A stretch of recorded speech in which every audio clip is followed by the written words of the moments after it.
Oi, gente, voltamos. A gente teve um problema de conexão. E aí, agora a gente retornou. Hoje é dia 28 de outubro. Hoje é dia do servidor público. Quero dar parabéns para todos os trabalhadores, né? Servidores, trabalhadores em geral, mas os servidores nesse dia de hoje. Quero dizer que hoje a gente vai entrevistar um escritor, o Jô de Souza. E a gente já tinha até começado a entrevista, mas aí essas coisas de tecnologia que acontece realmente. Então, a gente vai voltar aqui a conexão com ele para ver se a gente, né, dá prosseguimento a esse tema tão bacana. Hoje a gente vai falar de direito na literatura, tá? Estou vendo aqui algumas pessoas chegando, Vitória já chegou, e aí a gente vai dar certo. Tenho certeza que vai dar certo, tá? Deixa eu baixar aqui todos os volumes, vai dar super certo, tá? Já deu. Agora para ele. E aí a gente começa. É bom que a gente ganhe mais um tempinho, né? Vamos ver se ele entra aqui agora. Olá! Oi, Oi, tudo bom? tudo bom? Mas infelizmente sua imagem continua travando para mim. Tá, mas Você está agora me pelo vendo, menos me o ouvindo som parou de normalmente? duplicar. O som parou, resolvemos, tá?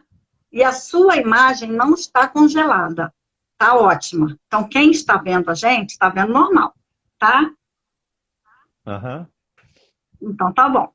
Então, quero dar as boas-vindas para você nesse nosso projeto, a professora quer saber. Um projeto oficial da Universidade Federal Rural do Rio de Janeiro, que está aqui desde o dia 6 de abril, foi abraçado pela Pró-Reitoria de Extensão, e a gente está aqui fazendo entrevistas, distribuindo conhecimento e conteúdo para toda a comunidade acadêmica e também para a sociedade, de modo geral. Então, é um prazer ter você aqui com a gente para falar um pouco de direito na literatura e de literatura, tá bom? Muito obrigada. Eu que agradeço, é uma honra muito grande. Eu que te conheço bem, sei que não estou aqui só pelos laços que nos unem, mas porque você acha que eu posso contribuir alguma coisa. É uma ideia fantástica sua. Até por te conhecer, eu conheço a tua generosidade. Eu sei como você criou esse projeto com a intenção de criar conteúdo, né, para os alunos que naquele momento tão difícil que o mundo inteiro entrou, que foi o início de uma pandemia. Então, eu espero realmente conseguir contribuir e estou aqui para ser sabatinado. Vamos brincar. Mas aqui é só uma conversa, fica tranquilo. Bom, gente, o Jô de Souza, na realidade, ele é João Luiz de Souza, e ele usa o nome Jô de Souza sempre que ele é escritor. E eu falo é escritor porque, às vezes, ele também é músico. E ele também é servidor, né? Hoje a gente está no dia do servidor. Hoje ele está aqui como escritor, né? E hoje a gente até vai fazer um sorteio desse livro aqui, que a gente depois vai divulgar como é que vai funcionar.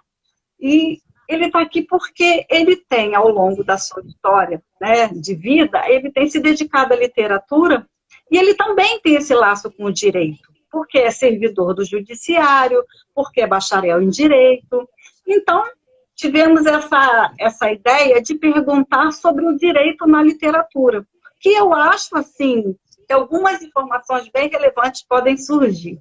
Então, ele é formado pela Universidade do Rio de Janeiro, que é a Unirio, né, ali na URCA, né, ele que é especialista também em processo de direito do trabalho, ele é servidor do TRT1 e é músico com 2 CDs, né, com muitas parcerias com vários músicos, e atualmente com 3 livros. João da Laúde e a Cruzada dos Jovens, que já foi lançado da forma impressa em 2015 e atualmente também está na forma impressa e e-book na internet, né, lá na Amazon. Também tem Lindalva, que é um outro livro dele, Porque Deus Toca Raymond, e Ciclo de Espadas, que é o livro mais atual. Então, com base em toda essa apresentação, mais uma vez agradecer, eu já quero começar perguntando, né? Porque aqui a professora é curiosa, a professora quer saber.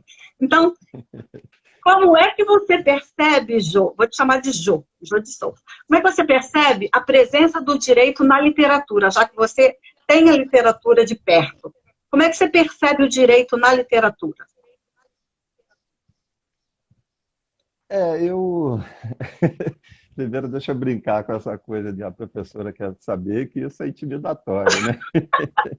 A gente, eu já vi passar por aqui desembargador, advogados, delegados, enfim, gente muito tarimbada e que confessaram antes, durante ou depois da live que ficaram com medo, né? Ficaram nervosos, porque volta aquela ideia, né, lá de criancinha, de a professora quer saber e a gente precisa ter uma resposta. Na verdade, essa pergunta ela é bem fácil, né? Porque eu acho que o direito e a literatura sempre estiveram juntos. Eu acho que essas duas coisas nasceram juntas. Estou me baseando em quê para dizer isso? Se a gente for nos livros mais antigos, há umas controvérsias sobre qual livro seria mais antigo, mas a Bíblia, com certeza, é considerado um dos livros mais antigos, o Pentateuco, especificamente, né? Os 5 primeiros livros da Bíblia, e que eram livros que tinham conteúdo legislativo grande, penal, né?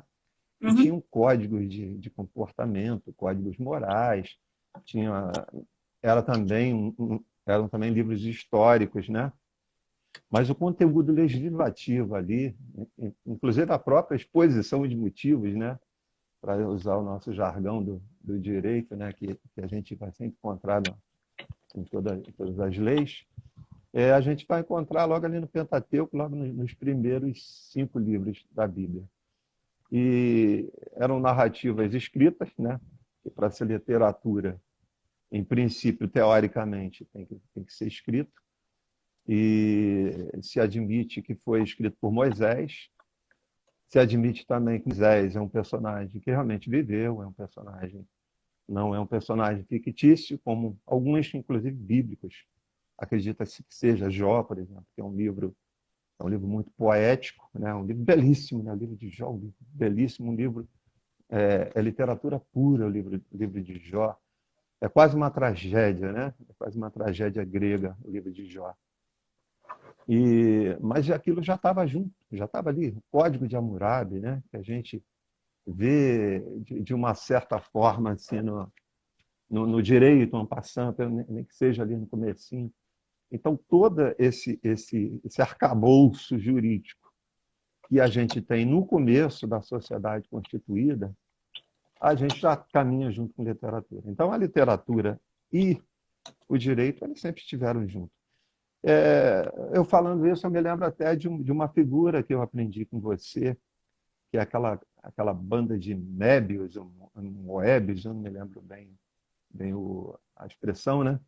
Que é aquela coisa assim que sem começo e sem fim, né? Um modo perpétuo. E eu acho que a literatura e o direito sempre andaram e sempre vão andar juntos.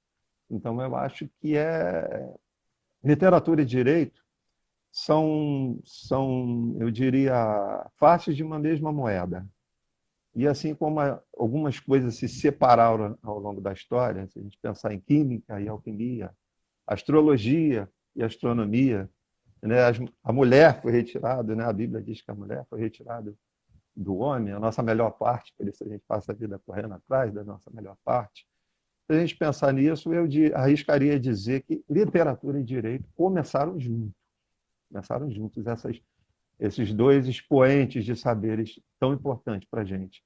Mas que em algum momento foi desmembrado, né? O direito seguiu o seu aspecto de continuar normatizando a vida em sociedade e a literatura tomou o seu caminho mais fictício, enfim, mais artístico. Eu espero ter respondido. Não, respondeu.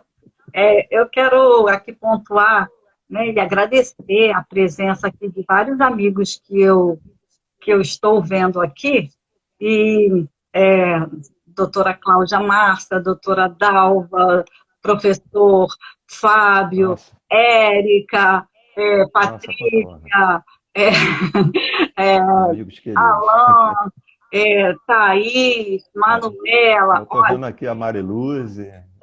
Então, assim, passa muito rápido, gente, e às vezes eu posso falhar de não comentar sobre alguém, mas não é falta de carinho. Mas respondeu sim, Ju. Mas aí, então, eu vou te fazer uma pergunta espelho, né? Porque eu te perguntei sobre o direito na literatura. Então, eu vou fazer uma pergunta reversa.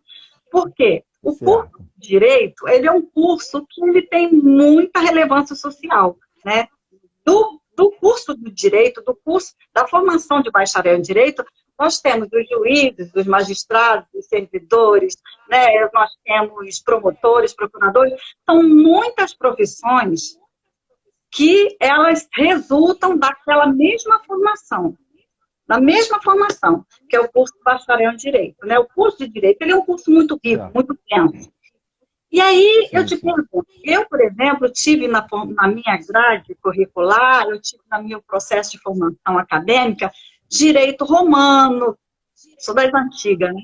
Direito romano, tive, história do Aham. direito, e a gente passa por todas aquelas escolas, a escolástica, a gente passa por direito canônico, a gente passa por Sim. aquilo tudo, É. que alguns a gente passa até correndo, porque a gente está com a cabeça tão dentro do que quer estudar, né? A gente acha que vai entrar na É. faculdade e vão botar uma toga na gente, a gente vai sair julgando todo mundo, mas não é assim. Então, quando bate a Aprendendo, né? poeira e a gente descobre que a gente ainda tem muito caminho, muita sola de sapato para gastar, a gente descobre que, na realidade, a gente tem muito que estudar de fato. E aí eu vou te perguntar, você acha, então, que a literatura tinha que estar mais presente na vida do estudante de direito? A pergunta agora é ao contrário. É, veja bem, eu dividiria essa pergunta assim em dois, né, em dois ramos de resposta, vamos dizer assim, não são exatamente dois aspectos. Porque a gente, na verdade, a gente tem muita literatura no direito, né? Por força de se entender a filosofia do direito, a história do direito e a própria doutrina, as doutrinas, né? A gente acaba tendo de tudo é literatura, né? Agora, eu acho, não sei se é isso que você quer dizer, assim, no aspecto literário, você se diz a literatura clássica, né? A literatura dos grandes autores que não estão necessariamente acoplados ao caminho do estudo do direito. Uhum, Então, nesse aspecto, eu acho que nossas grades pecam sim.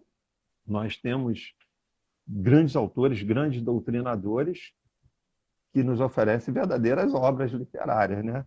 uhum. Me lembro, por exemplo, Barbosa Moreira, né? Por exemplo, né? Que eu sei que é um autor que você também gosta. Eu tive um Amo professor Barbosa Moreira, é uma pintura o livro dele, é, né? na pintura, né? Conder Comparato, né? Ler um livro de Conder Comparato, aquilo te emociona, né? Pelo menos, tive essa experiência durante o meu curso. E eu tive um professor engraçado, que o Barbosa Moreira eu conheci porque eu tinha um professor que era destinado para o Barbosa Moreira, como é um autor já mais clássico, né? A gente ia nos mais modernos. E eu andei ganhando uns paus lá nas primeiras provas, tal, a turma inteira, até a gente entender que ele queria que nós respondêssemos conforme Barbosa Moreira. E eu fui obrigado a comprar o livro, e aí entendi, né, o porquê. Porque literatura é, antes de tudo, forma. Né? O direito é, antes de tudo, forma. E é aí que eu acho que, principalmente, eu me arrisco aqui a uma crítica aos próprios colegas alunos de direito. Porque o que acontece? Deixa eu te fazer uma comparação para tentar. Se eu falar demais, você controla aí. Eu, eu era conhecido da minha família, meu pai dizia que eu era o homem dos meio-cursos, porque abandonei vários cursos livres, inclusive algumas faculdades. Uma delas foi de fonoaudiologia, que é dentro da faculdade de medicina. Eu entrei na faculdade de medicina não para ser médico, mas para ser fonoaudiólogo. Mas você tem aquela formação inicial toda de medicina, a maioria dos seus professores são médicos. E o que eu percebi naqueles quase 4 períodos que eu cursei? Que a faculdade de medicina é voltada para a morte. Você estuda a morte, a doença, você não estuda a vida. Aí vou citar um outro caso, para a gente chegar onde eu quero te dizer. Um outro amigo, Vicente Portela, que também é escritor, grande escritor, por sinal, parceiro de música, Ele é funcionário da SEDAI e ele conta uma história muito interessante, que ele disse que uma equipe da SEDAI estava fazendo uma vistoria nas tubulações tal, e em determinado momento apareceu lá um matuto a cavalo, com um facão, que era a ferramenta dele de trabalho, não era uma arma, mas aquilo era intimidatório, e chegou ali esbaforido para a equipe da SEDAI e foi em cima do engenheiro, que ele identificou, e falou: doutor, minha mulher está tendo filho, você precisa me ajudar. O engenheiro respondeu: óbvio, eu sou engenheiro, eu não entendo nada de parto. Mas aí o homem disse para ele muito sabiamente: mas o senhor é doutor, sabe mais que eu. Então, e ele estava certo, e não me lembro o fim da história, mas me parece que a equipe foi lá e ajudaram, de alguma forma, a fazer o parto. Por que eu estou dizendo isso? Porque cada ciência tem as suas especificidades e elas vão ser utilizadas, né, ali para o seu trabalho, para a sua função. Mas a formação geral de cada profissional, ela passa pela literatura. O Dr. Paulo Takei, na última live sua fantástica sobre a Covid, sobre a vacina, ele falou, uma coisa que eu prestei atenção, que os trabalhos é obrigatório a publicação dos trabalhos. Então, não basta o cara ser um cientista, ficar lá no laboratório e achar que vai fazer e tal, e depois vai vir e vai dar uma entrevista na TV. Aquilo tem que ser escrito, aquilo tem que ter um relatório. E aí, se não tem alguém que saiba escrever? Então, chegando para a sua pergunta, mais do que qualquer profissão, o, o advogado, o profissional do direito, qualquer um dele, ele trabalha com a palavra e, sobretudo, com a palavra escrita. Também a oratória, para alguns casos, principalmente a palavra escrita. E onde é que você vai ter os subsídios, onde é que você vai ter um embasamento para que você possa ter uma ferramenta útil, uma ferramenta afiada, uma ferramenta molada, afinada, para que você desempenhe bem a sua profissão. É através da literatura.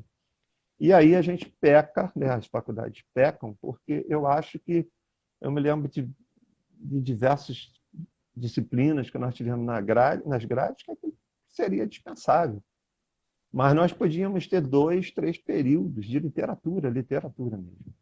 Eu fiz literatura na Faculdade de Direito, na Unirio, com o professor Luiz Otávio, que merece homenagem, um dos grandes nomes daquela universidade.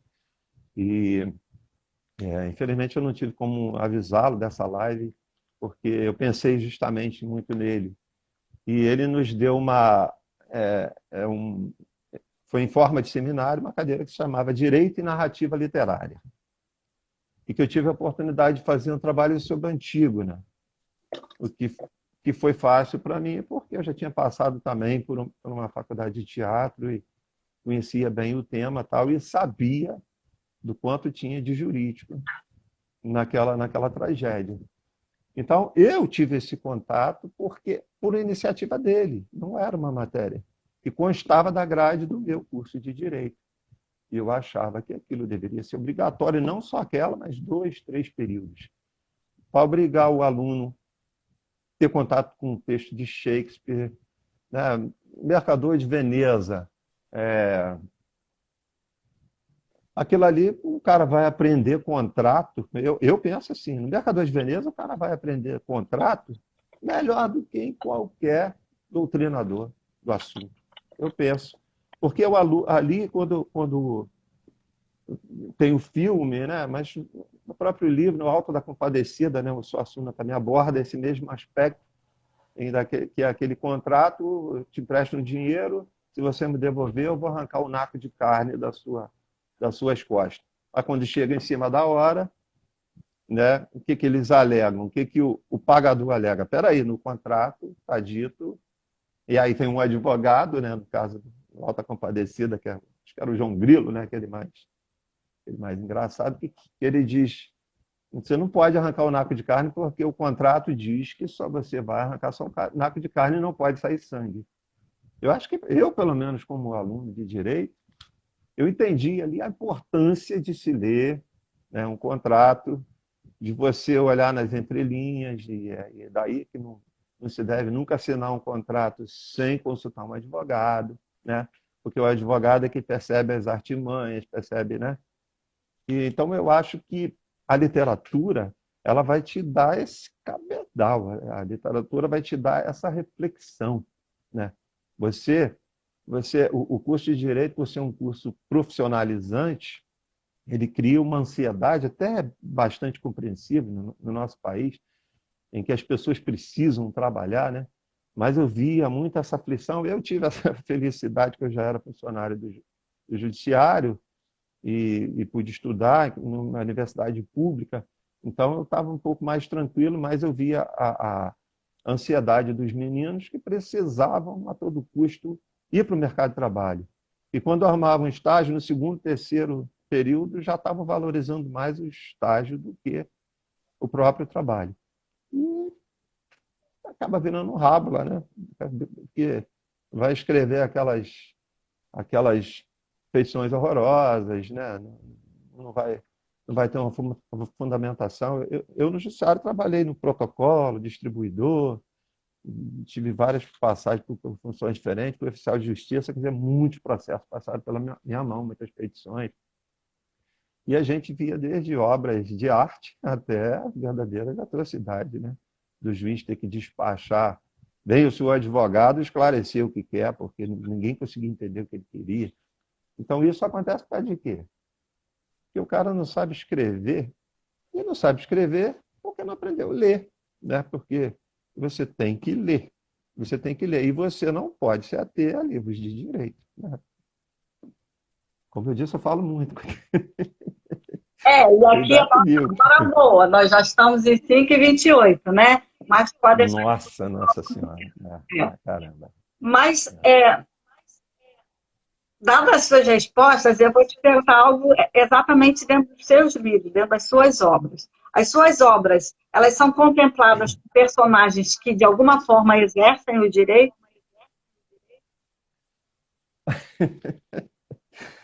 É, sim, sim, sim. O João da Laúde, né, que foi o meu primeiro e passional personagem, ele, para usar uma linguagem muito, né, que os ministros do STF usam muito, né? Só um detalhe, Dô. A doutora Cláudia Massa está Ah, dizendo aqui que isso ainda é comum até hoje, tá? Essa coisa de ter esclarecimento, né? Então, olha o que ela está falando. Não, então, estou falando. pois é, sabe, eu me lembro de um caso, mas a doutora Cláudia é juíza, não é isso? É, pois é, deve passar verdadeiros horrores, Todo né? mundo passa os seus apertos com essa literatura, né? Advocatice. Mas É, vamos em frente. é, Vamos lá. sim. É, você perguntava se eu tenho se algum personagem que exerce, né? É, tem um personagem, eu estou um pouco envergonhado, é engraçado, porque esse livro que a gente agora escreveu, até no prêmio Kindle da Amazon, que é o Ciclo de Espadas, Uhum. é uma história que está na minha cabeça há décadas. E eu imaginei essa história inicialmente como um texto de teatro. E até por isso que eu fui para uma faculdade de teatro, onde eu abandonei lá pelo terceiro, quarto período também, porque eu vi que a minha linguagem nunca ia ser aquela, minha linguagem realmente é o romance. E é um livro que trata de questões também muito perigosas, né? Que é violência doméstica, violência contra a mulher, o preconceito. Eu acho que eu tinha um pouco de medo de, Uhum. de tratar isso em forma de romance, mas um dia esse livro precisava sair da minha cabeça e saiu do ano passado para cá. E eu estou rindo assim, porque tem a protagonista, ela é advogada e cantora. Nenhuma não é você. Embora você faça as duas coisas, Eu não mesmo. poderia. Poderia, não, graças a Deus não. Poderia ser até uma homenagem pela função assim. Mas o outro livro, Lindalva, ele começa numa audiência em vara de família. O livro começa na audiência em vara de família. O personagem principal, lá, o Radinho, ele tem um verdadeiro trauma com o judiciário.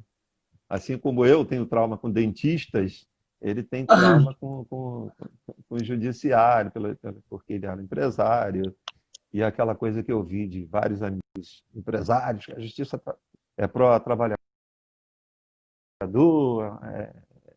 paternalista, aquela coisa toda que eu vi, estava aquilo, tá nele, tá, né? São coisas que eu passei para aquele personagem. Então, eu acho que a gente vai ter sempre essa tendência, eu vejo isso em diversos autores, né? Longe de me querer me comparar, né, esses autores, mas esse aspecto, o Shakespeare, por exemplo, ele tinha, as peças dele tinham muitos aspectos jurídicos, né? E, se eu não me engano, dezenas de peças deles, eu não me lembro bem, eu já li isso há algum tempo, eram, tinha algum tipo de julgamento nas peças. E parece que ele ingressou na Faculdade de Direito e se diz também que elas eram encenadas principalmente na Faculdade de Direito para alunos de Direito. Então, assim, a gente acaba, o que a gente tem de melhor, que a gente assimila de melhor, pelo menos pensa assim, é o que a gente tenta passar, tenta contribuir artisticamente, mas particularmente na literatura você tem uma responsabilidade maior, porque você leva uma reflexão, você leva, né, algum conhecimento que pode fazer a cabeça da pessoa, tal. Então, acho que é inevitável que os meus personagens, meus livros, tenha esse ambiente, tenha esses personagens. E o João Dalaúde, que era um menestrel, que tem mais a ver com a minha história de músico, né? E por eu ser um medievalista, ter essa paixão por essa época da nossa história, ele é uma vítima, como eu estava dizendo no começo, um paciente, né, do Uhum. direito canônico, em que eu procuro fazer uma reflexão ali, aquela velha reflexão do direito, que é entre o justo e o legal. A doutora Dalva está perguntando aqui se o nome do livro é Medida por Medida. Não. É Ciclo de Espadas, o atual, esse está no Prêmio Kindle, está lá concorrendo. O anterior é Lindalva, Porque Deus Toca em Hammond.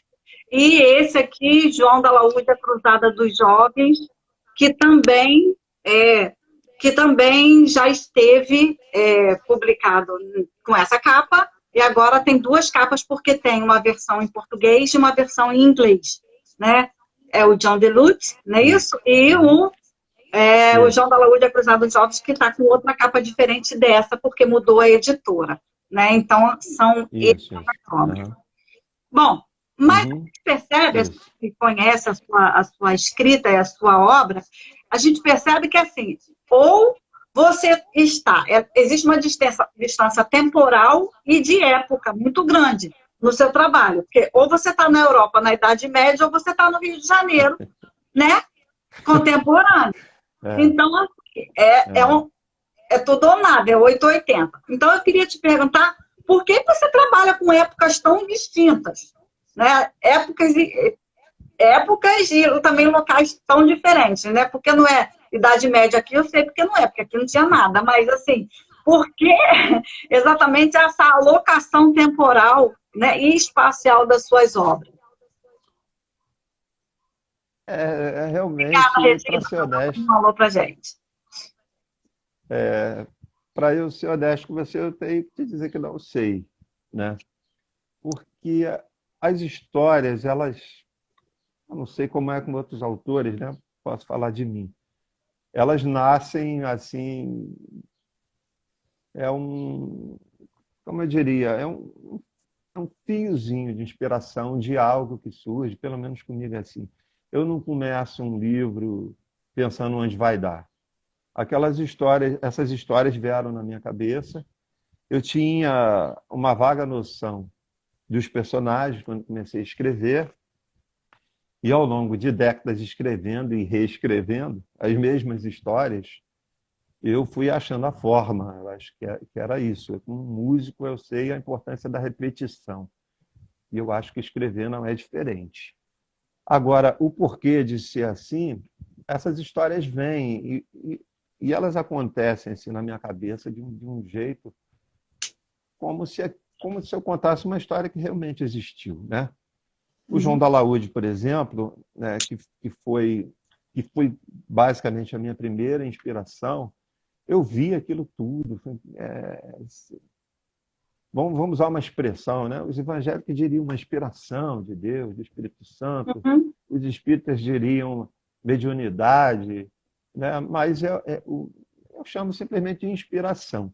É algo que vem de algum lugar que eu não ouso dizer de onde é, e que a gente vai escrevendo. Comigo era assim. Eu, quando comecei a escrever, a primeira revelação que me veio é que esse personagem ele era um menino de 12 anos de idade e teria ingressado na Cruzada dos Meninos, Cruzada dos Inocentes, os historiadores chamam de diversos nomes. E naquela época, 30 e tantos anos atrás, era difícil você achar alguma coisa nos livros de história sobre a Cruzada dos Meninos. Você encontrava, quando muito, uma menção que aquilo tinha talvez acontecido, né? Então, como é que eu ia escrever sobre uma coisa que os historiadores não sabiam? Eu me debrucei em pesquisa, e por gostar da Idade Média, vendo filmes, vendo até palestras, eu assisti.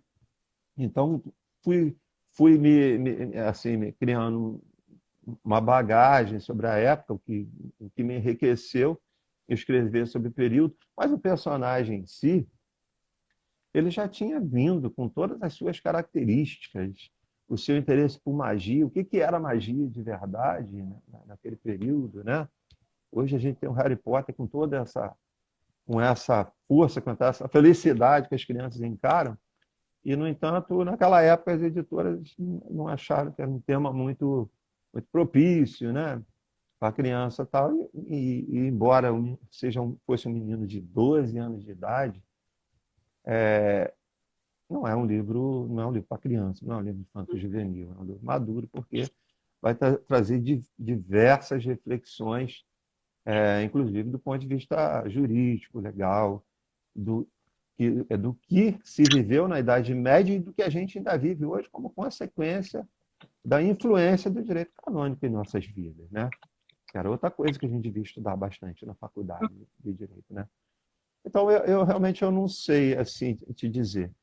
Já os outros, de Chico de Espadas e a Lindalva, já vem de uma coisa que eu vivi intensamente, o movimento de música de MPB e do rock dos anos 80, né? Essa fantástica música que nós tivemos no nosso país e no mundo nos anos 70 e 80, e depois parece que secou, né? Parece que esses mananciais secaram, pelo menos de música, assim. Então, parece que talvez seja esse meu afã de querer voltar esse tempo maravilhoso e poder viver através desses personagens, porque alguns amigos já tentaram identificar alter egos meus nesses personagens. Pode ser que sim, pode ser que não. Não sei, né? Escrever é um processo muito psicanalítico, né? Você pode acabar realmente botando coisas para fora que estão dentro de você, mas que não são necessariamente, que fazem necessariamente parte da sua personalidade, do seu caráter. Apenas a gente se liga a determinados espíritos, né? A determinadas almas viventes que não são, né, não são necessariamente reais. A gente chama de fictício, mas eu sempre gosto de questionar o que é real e o que não é, né? A doutora Dava está falando aqui que é a grande magia, né? Essa inspiração, né? Que é explicada pela Elizabeth Gilbert. E aí ela fez esse comentário aí bem bacana. Gente, dizer para vocês, daqui a pouco a gente vai sortear esse livro aqui, tá? Rapidinho, daqui a pouco a gente já sorteia. E a gente tem... Eu queria agradecer a presença da Dalva, que a Oi. Dalva é uma das pessoas assim que me incentivou muito, né? Me fez muito acreditar que eu sou escritor e que eu devo continuar. Agradeço muito o carinho dessa pessoa. Ah, que bom. Mas a gente tem, assim, na nossa história, né? Até, assim, por exemplo, quando a gente fala de Machado de Assis, Dom Casmurro, ele abandonou o seminário e foi fazer direito, né? A gente tem grandes momentos, assim, né, do direito presente na nossa vida. E quando eu entrei para a faculdade, o professor que nos deu a primeira aula, e hoje em dia é diretor do Instituto do Campus de Nova Iguaçu, que é o professor Paulo Cosme, ele falou assim, esse curso não é para ser um advogado, esse curso não é para ser juiz. E, com esse curso, e as palavras dele, eu já pesquisei, e vocês podem ter mais de 40 profissões. Eu achei que é fantástico. Eu falei, nossa, a melhor coisa do mundo é a gente ter opção. Então, assim, se em algum momento eu não gostar da minha atuação, eu não preciso mudar de curso, é só eu mudar a atuação. E aqui, para mim, foi fantástico. Então, eu achei que o curso era perfeito para mim, porque eu sou uma pessoa que, ó, gosto muito de fazer uma coisa, mas daqui a pouco eu já olho e quero fazer outra, né? E eu não precisaria estudar outra Sim. coisa, né? O curso de Direito me cabia, eu vesti muito bem esse curso, gostei muito. Mas, gente, quero dizer também que o Jô, ele tem 2 CDs, né, gravados, que inclusive, tem o nome do seu livro atual. Mas esse foi o seu primeiro CD, Ciclo de Espadas. E agora é o livro mais recente. Por que se um CD lá atrás e um livro agora se conectado no tempo? Assim, a trilha sonora veio primeiro do que a história? Explica pra gente. Eu tô sempre tentando encontrar esses dois caras, né? O músico e o escritor. E o que aconteceu na época foi que um amigo da Justiça do Trabalho, o Mário, que ainda é contador numa vara em Caxias, e o Paulo Malária, que era oficial de justiça, ainda é oficial de justiça, não sei, estava para se aposentar. Eles tinham uma banda chamada O Acidente, que era uma banda de rock progressivo, muito conceituada. E eu tive a oportunidade de ir para o estúdio com eles para gravar. E nós fomos para o estúdio sem saber o que fazer. Né? Sem saber o que fazer, assim, o que vamos gravar, né? E você participou, né, desse disco magistralmente, brilhantemente. E você lembra de...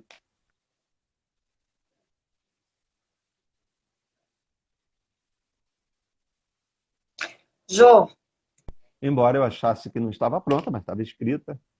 E eu falei, essa peça tem uma trilha sonora, tem as músicas que eu escrevi. Eu pensei, vou gravar as músicas. E quando eu encenar as peças, eu já tenho a trilha sonora. Ocorreu que eu nunca encenei a peça, porque eu nunca achei que estava bom, né? Continuei, que até hoje eu acho que foi... Felizmente eu abandonei aquele projeto. E as músicas ficaram gravadas e acabou que o disco, né? O disco em si, eu não falo necessariamente da minha parte, das minhas composições, mas você teve lá, você está lá, né? Você sabe dos músicos fantásticos, maravilhosos que passaram por esse disco. Então, algumas músicas que eu achava assim, que era uma musiquinha que eu fiz para a peça, ganharam uma dimensão incrível, né? E outras que eu já achava belíssima, como eu citei o Vicente, né? Que é a Mulher no Espelho, que é assim a tônica do livro, né? Quando você for ler Ciclo de Espadas, aquela cena forte, terrível, né? Terrível do ponto de vista humano, do ponto de vista da mulher, da violência doméstica, e ela está musicada em A Mulher no Espelho, né? E a gente na hora, né, me lembro que a gente gravando, eu falei para o guitarrista, que era o Zung Zait, magistral músico, falei para ele, você tem que traduzir para essa guitarra o que é o momento solitário de uma mulher, no seu começo, no seu meio, no seu auge. E aí ele traduziu isso num solo de guitarra. Isso é fantástico, né? Isso é fantástico. Isso para mim isso está lá registrado. Para mim uma música assim, não é porque eu cantei, não é porque eu musiquei, mas é pela beleza do poema do Vicente Portela que me emociona. A beleza, o poema é lindo demais. E o que os músicos fizeram lá, Paulo Malária, né? Ari, os músicos, enfim, que participaram do disco como um todo. Então, acabou que essa coisa ficou dissociada. E, como eu te disse, eu tive bastante medo durante muitos anos de escrever Ciclo de Espadas. E Ciclo de Espadas acaba sendo um livro na história em que o autor do livro vai dizer que ele é um livro anacrônico, porque ele está abordando um assunto que já está para lá de abordado, né? É só mais um enfoque, é só mais uma ótica diferente de um assunto que, graças a Deus, felizmente, está muito abordado, a sociedade está muito mobilizada, no sentido da gente construir um convívio mais harmônico, mais pacífico com todos, respeitando as diferenças. Bom, nós chegamos agora em 40 minutos de live, né? Então, esse é o momento do nosso sorteio. E eu tô com o relógio aqui. Assim, esse livro ele vai ser entregue na casa da pessoa que ganhar aqui o sorteio, e o sorteio é muito simples, né? A gente não tem como sortear, um sorteograma, né, nem um saco de nomes, não tem. Então, a gente pensou em algo muito simples. Nós fizemos um cartaz, o cartaz do Jô de Souza, para essa live de hoje. E lá aparece quantas capas de livro. O primeiro que responder, leva o livro, tá bom? No cartaz tem algumas capas de livro. E você não pode participar, não dá dica. O primeiro que responder, leva o livro, aí a gente vai, menos Vitória, que não pode participar. Tá? Vitória, anota aí quem ganhou. Tá bom? E esse é o nosso sorteio. Aí até daqui a pouquinho a gente já diz quem é. A Dalva falou que está ansiosa para Lindalva, Lindalva também. Lindalva não sei se tem impresso, acho que só tem e-book, né? Na verdade, eu queria, eu comecei um pedido, né? Porque eu não sei se eu posso revelar isso.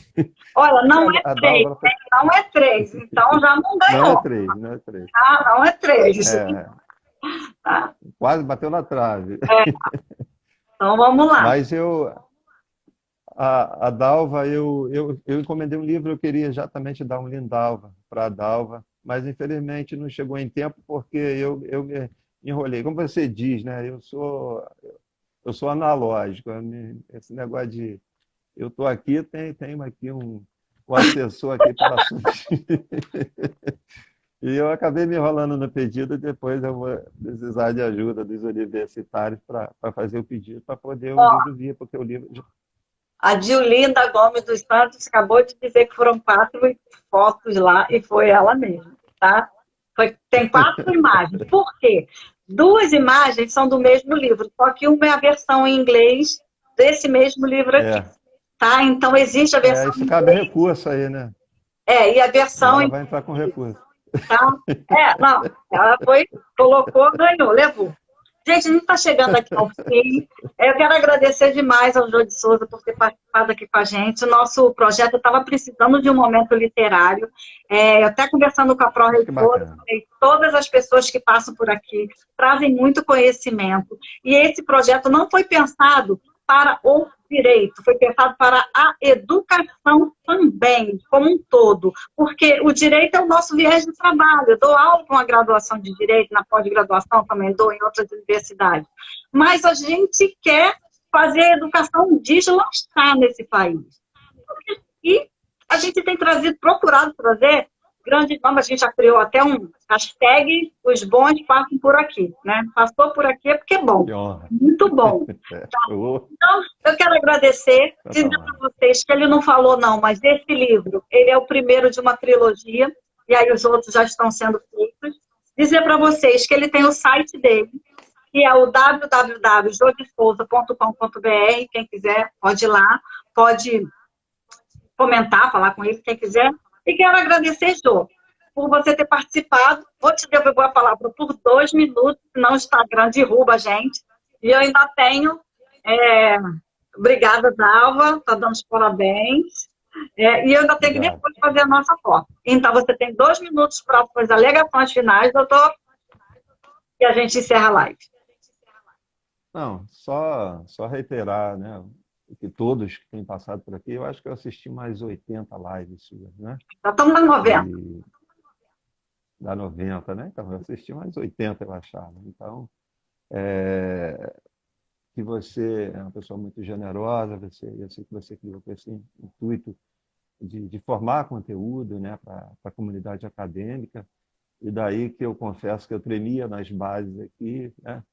Porque aqui no Brasil você é cantor, a mídia vem, acha que você é intelectual e te pergunta sobre tudo, e a gente ouve tanta bobagem, as pessoas falando bobagem, eu tenho muito medo disso, ainda mais para com audiência tão gabaritada quanto eu sei que é a sua. Então, eu espero ter podido contribuir. Eu sei que é, que é o que a gente tem de melhor. Eu espero que seja o melhor que eu consiga fazer para a sociedade, que é deixar livros. Espero escrever muitos outros ainda. E essa oportunidade que você me deu, como eu disse, eu sei que não é só pelos laços que nos unem, mas porque você achou que eu podia contribuir. Muito obrigado mesmo. Isso é um divisor de águas para mim. Cláudia Márcia está falando aqui, ó, que o amor é lindo. É verdade. Diolinda está dando os parabéns. A Thaís dizendo que quer a parte 2 do livro. Também parabéns da Dalva. Tá pronto. Talentosa. Gente, gratidão imensa pela participação hoje aqui. Como eu digo, todo mundo que passa por aqui passa a fazer parte da história da Rural, porque todos esses números daqui serão devolvidos para a Pró-Reitoria de Extensão, todos os percentuais, todas as informações, todas as áreas que foram aqui expostas, todos os convidados que vieram por generosidade. Eu posso salvar a live, Jô? Posso salvar? Claro. Perfeito. Tá, então eu vou desativar os comentários e vou fazer a foto. Então, sorria, tá? Sorria, tire os óculos. É melhor, né? É muito melhor. Sorria, baixa a cabeça. Vou olhar para cima para não parecer que eu estava dormindo. Olha para frente. Não, olhar para cima não, olhar para frente, né? Só um minutinho. Essa ficou melhor. Então, gente, muito obrigado. A live vai estar salva lá no canal do YouTube, no IGTV, e depois no canal da Proeste, porque todo o nosso conteúdo está sendo institucionalizado. Grande abraço, fiquem com Deus. E semana que vem, a gente vai ter o doutor Sérgio Rios aqui, que é servidor do INSS, vai falar para a gente tudo de processo administrativo, tudo. Mas a massa avisa Ricardo, porque o doutor Sérgio Rios, professor, vai estar aqui, ele sabe tudo de processo administrativo. A gente vai ter outros grandes nomes que a gente está aqui anotando surpresinha para todo mundo, tá? Revelando aos poucos. Um grande abraço, fiquem com Deus. Beijos. Beijo.